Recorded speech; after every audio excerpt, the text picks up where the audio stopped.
Hello, and welcome back to the Compassionate Curiosity Podcast, a space where we explore the messy, beautiful, challenging project of being human. I'm your host, Rachel, a wellness coach and mindfulness guide at Tranquilopawellness. And here we dive into the stories we carry about food, movement, our bodies, and self worth, sharing tools, reflections, and lived experience to support and inspire your journey forward, all guided by curiosity and grounded in compassion. And I am so glad you're here. If you are joining me for the first time, welcome. And if you're a regular, sending you some love as well. Today, we are exploring something that might seem harmless or even helpful at first glance, yet it's the very thing that has such a strong pull on how we feel about our bodies and our worth. And that thing is diet culture. So, we are going to look into what diet culture even is and start uncovering what's beneath the surface of its messaging. Because diet culture has a tendency to weave itself into our daily lives in ways that we might not even notice, disguised as wellness routines, trending social media advice, or even compliments that are meant to make us feel good. And sometimes it still shows up in our lives, even when we think we've left it behind, or when it rebrands itself as something more socially acceptable, like wellness or self care. So, we'll look at some of those examples, and we'll also talk about some practical ways that you can start to challenge and shift your relationship with diet culture, especially if it's starting to feel more harmful than helpful, or if it's getting in the way of experiencing peace and freedom in your body, all with the intention to empower you to move toward a version of health, well being, and self respect that actually feels like yours. So, as always, I want to invite you to join me in a moment of grounding ourselves, centering ourselves, taking a moment to check inward. So, if you are safe and able to, I'd invite you to find a comfortable seat and just gently close your eyes. And let's just start by taking a deep breath in through our nose and a long breath out through your nose. We'll take a few more, going at your own rhythm and just noticing the flow of the in-breath and the sensations that go with that, and the flow of the out-breath and the sensations that go with that.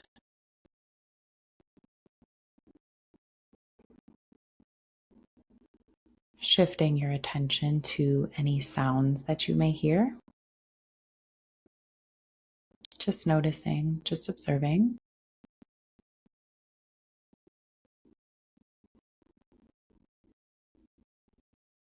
And if you notice your mind has wandered, as it tends to do, just bring some softness to that and come back to your breath. Let's take one more deep breath in through our nose and a long breath out through your nose. And when you're ready, gently opening your eyes and coming back. Thank you.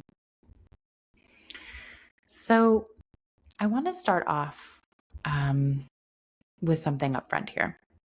The intention of looking into diet culture and its impact on you isn't to place blame and therefore fall into the role of being a victim.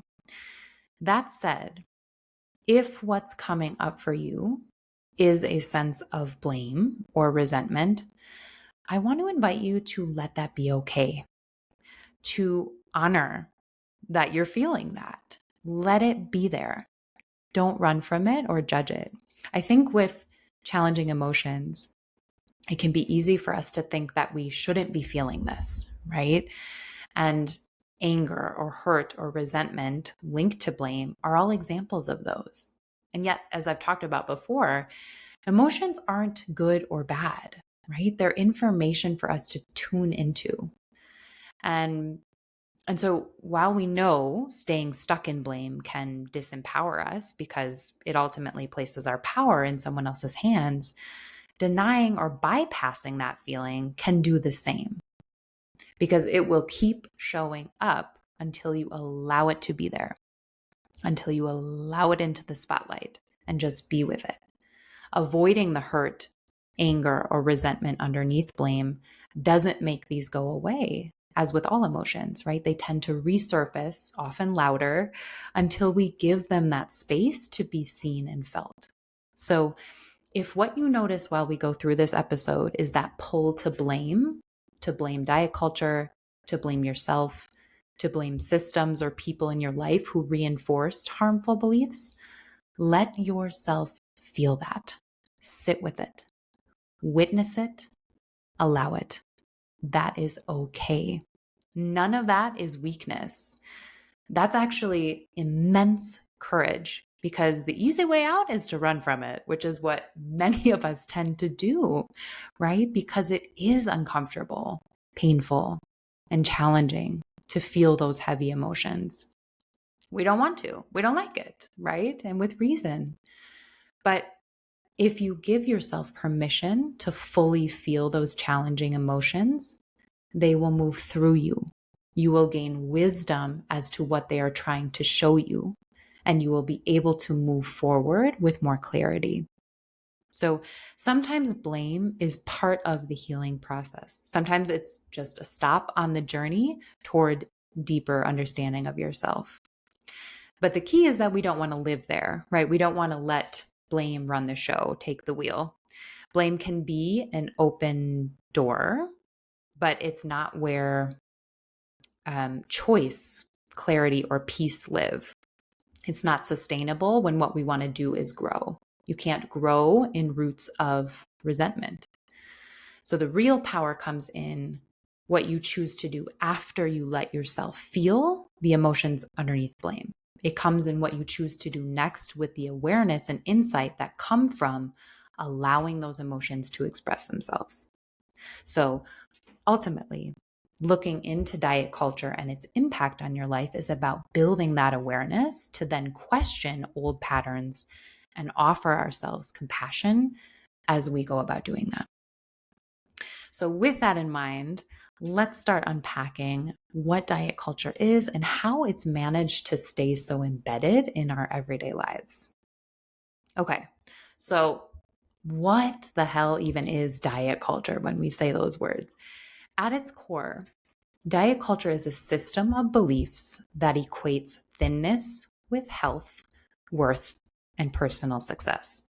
So it promotes the idea that controlling your body, especially through food and weight, is not only necessary, but admirable.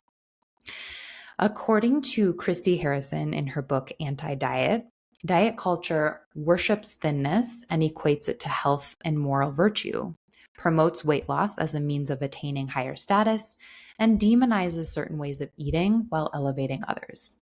It stigmatizes larger bodies and encourages disconnection from our own internal cues and needs. And what makes it so insidious is that diet culture is constantly shape-shifting. It used to be more obvious, like on 90s magazine covers or 1,200 calorie diets or televised weigh-ins. But today, it often hides behind the language of wellness, clean eating, or lifestyle changes. It shows up in ways that sound empowering, but still suggest your body isn't good enough unless it's controlled, corrected, or shrunk. So, what are some of these ways that diet culture can show up in disguise? What might it look or sound like when it's not overtly telling you to go on a diet, but still sends the message that your body needs fixing or that it's only worthy if it looks a certain way? Okay, so let's go through a few. Clean eating that cuts out entire food groups. Fitness tracking apps marketed as health tools. Before and after photos with a caption about self-love. Compliments like, "You look amazing, did you lose weight?" Health products that suggest your body is a problem to solve. Body transformation challenges disguised as empowerment. Advice like, "Avoid carbs unless you've earned them." Or social media trends that promote food freedom or balance, but only when the person still looks thin, toned, or conventionally fit.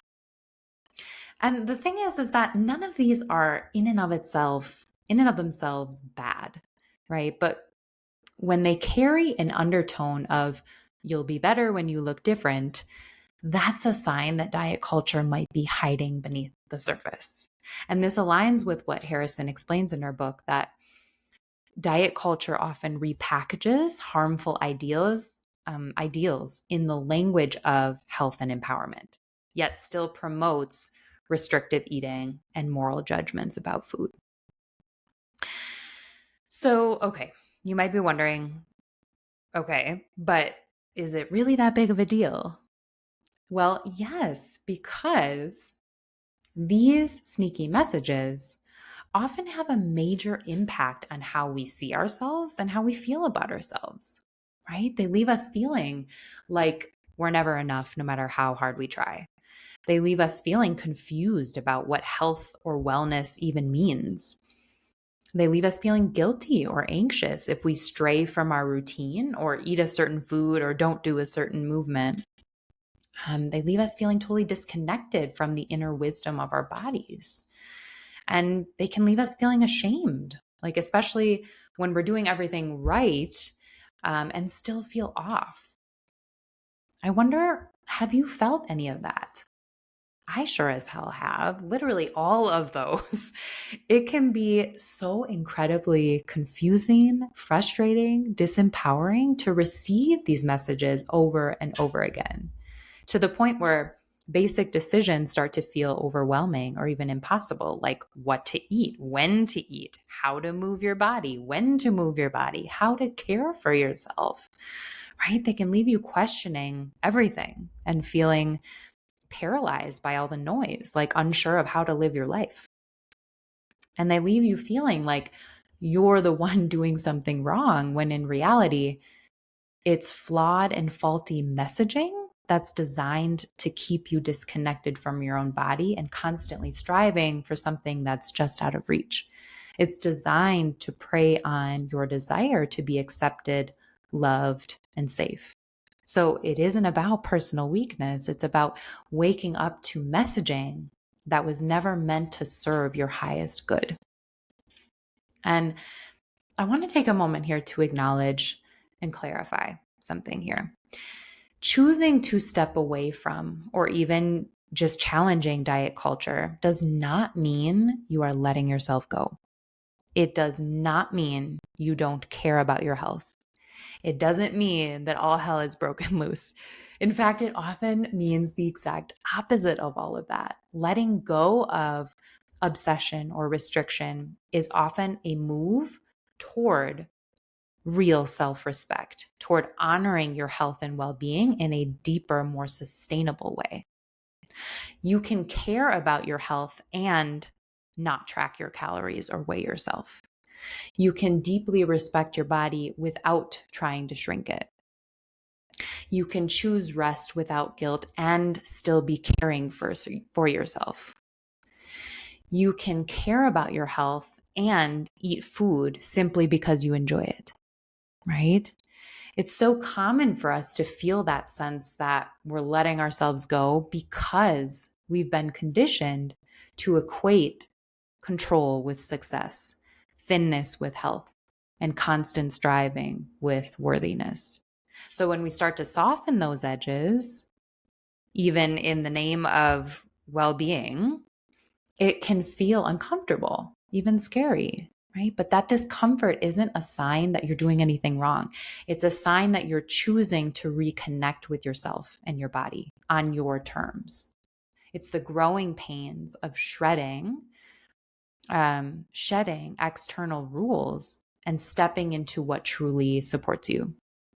And so you are not letting yourself go. You are letting go of the pressure to earn your worth through discipline and restriction, which is truthfully a radical act of self-respect. So, how do we start spotting diet culture in disguise? Here are a few questions that you can ask yourself to help decipher.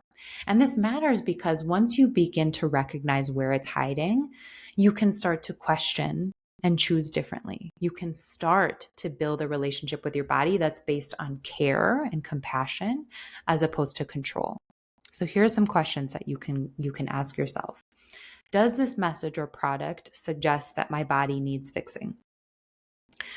Would this still feel important to me if my weight or appearance stayed the same?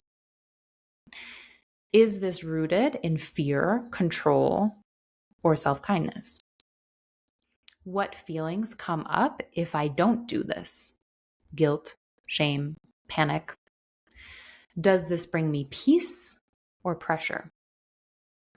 And is this decision aligned with how I want to feel in my life or just how I want to look? So those are some questions to pose. And this is just about getting curious, right? There's no need to interrogate everything to create more overwhelm. Curiosity is what opens doors to possibility. It makes space for choice and self-trust. It's what allows you to pause, to notice, to reflect instead of react. And from that place of awareness, you're better able to choose what actually supports you, not what you've been conditioned to believe you should do. And that's when we invite ourselves into a relationship with our bodies that's built on listening and learning, not fixing or fighting. So when we start to see where diet culture might be operating in our lives, that's when we can begin to detach from it, right? You can take a breath before responding to old habits. You can choose practices that feel rooted in care rather than shame. And all in all, that awareness gives you options, and options create freedom. So, okay, once you start to build your awareness around where diet culture shows up in your life, and if you recognize that it's not serving or supporting you, you might be thinking, okay, now what? What do I do with this clarity? What's the alternative to constantly feeling like my body is a problem to solve? Well, we're going to look at 3 different tools that you can use once you're at that point. So the first one is write out your own definition of healthy. So asking yourself, what does healthy mean to me? And write this out and just see if what you write out still resonates with you, or does it feel off? Does looking at and reading out loud your definition of healthy feel expansive or contracting in your body? And if you're finding that you don't actually like your current definition of healthy, what might be a new one? What do you truly value when it comes to how you want wellness and well-being to be, to look like, to feel like in your life? So for example, some time ago, my definition of healthy sounded something like eating cleanly, being thin, working out every day. Now, my definition has shifted significantly. For me, now healthy sounds like trusting my body and its needs, regulating my nervous system, honoring my hunger and fullness cues, resting when I feel tired, giving myself compassion when I fall short on things, engaging in things that bring me aliveness, feeling freedom in my body. So, as you can see, very different, right? And that's just the thing. You define what well-being looks like to you. You have the answers. The thing is that they're within you, like not in any book, not in any podcast, not in any magazine. You just have to be willing to go there, to look and listen inward, and you'll know it.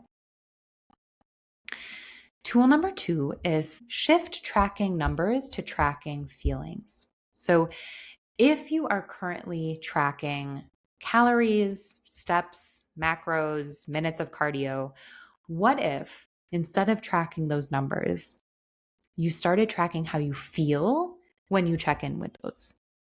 Does it stress me out if I don't reach my daily goal? Does this make me feel guilty or resentful when I'm tracking or engaging in it or afterward?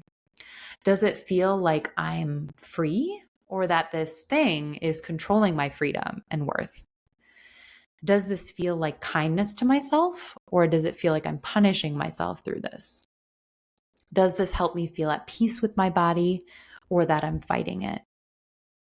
Does this help me feel connected to my inner wisdom, or does it feel like it pushes me further away from my body's inner knowing? And just notice what comes up. If you're feeling that these methods disconnect you from joy, peace, and your new definition of healthy, I'd invite you to experiment. Try taking a short break from tracking, maybe just a day, maybe just part of a day, just a pause on the tracking, and just see how it feels. What emotions come up? How does it feel in your body? What changes when you check in this way instead of through numbers? And this isn't about giving this all up right now, right? Especially if you've been doing this for a while. It's about seeing what happens when you shift the focus from control to curiosity, even if it's just a slight shift. Okay. The third tool is practice micro moments of reclamation. What do I mean by that? Healing, more often than not, doesn't come from big declarations. It comes from small, meaningful moments of reclaiming your connection to your body. And so this week, I want to invite you to choose one way to reclaim that connection. Maybe it's choosing to wear a piece of clothing that you feel good in. Maybe it's saying no to something that drains you. Maybe you unfollow a social media page that makes you question your worth. Maybe it's ordering what you actually want to eat when you're out to eat. Maybe it's letting yourself be seen without filters, angles, or apologies in a photo or a mirror. Maybe it's noticing when you're body checking, like grabbing at your stomach or scrutinizing yourself in the mirror, and instead offering a gentle body thanking phrase like, "Thank you for carrying me through today." Maybe it's declining to engage in a conversation about diets or wellness trends and noticing how it feels to protect your energy in that way. And maybe you have another one in mind. Run with it. Try it out this week and see how it goes for you. And so, as we wrap up here, a reminder that this process of building awareness around diet culture and how it shows up in your life is just that, a process, meaning it takes time, is something that's always evolving and unfolding and requires patience and compassion. And this is a process of unlearning and rerouting your own values and truths, which is no small task. So it's okay to still feel unsure or to catch yourself in old thought patterns, or to be pulled back into old behaviors, right? That's all part of the process. It is by no means a linear thing. Sometimes a step back is a step forward, and that what seems like a setback is actually a set up, meaning that sometimes we veer off course or are confronted with challenges because that's where we need to go to learn something or gain awareness around in order to move through and along our path. It's all here to help us grow. And awareness, as important as it is, doesn't erase conditioning overnight. So, as always, giving yourself some grace with your humanness and just trusting that where you are is exactly where you should be. And that every moment that you pause, reflect, or choose differently is a powerful step forward on your journey. So, you are doing beautifully. Even just listening to this shows your heart is in it and that you're opening yourself to reflection and curiosity and new possibilities for your relationship with yourself, your body, and your life. That alone is an incredible act of courage and intention.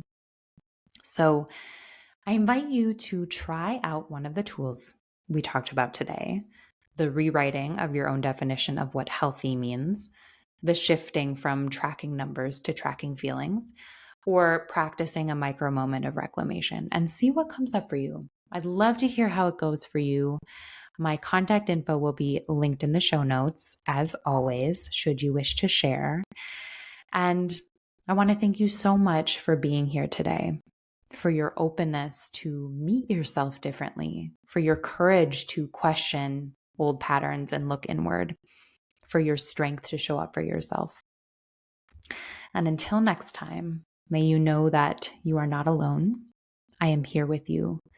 May you be guided by curiosity and grounded in compassion, sending you love, light, and gratitude today and always.